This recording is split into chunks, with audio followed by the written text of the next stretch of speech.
Magandang tanghali po sa inyong lahat. I-share ko lang po ang aking nalalaman. Ako kasi may YouTube channel. Dati, nahirapan ako mag-delete. Sana i-upload ko, lalo na kung nagkakamali ako minsan. Gusto ko siyang i-delete. So, i-share ko lang sa inyo kung paano. Pupunta kayo sa YouTube channel nyo. Pag nandoon na kayo, yung manage video lang. Kasi minsan kasi may nabasa ako na kailangan pang mag-download ng apps. Hindi na kailangan. YouTube channel. Pagkatapos, manage video.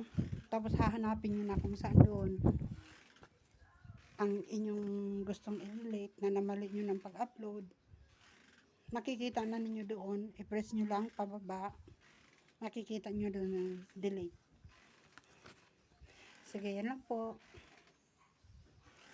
Ako nga pala si Josephine Chan, dating OFW ng Abu Dhabi. Ingat kayo.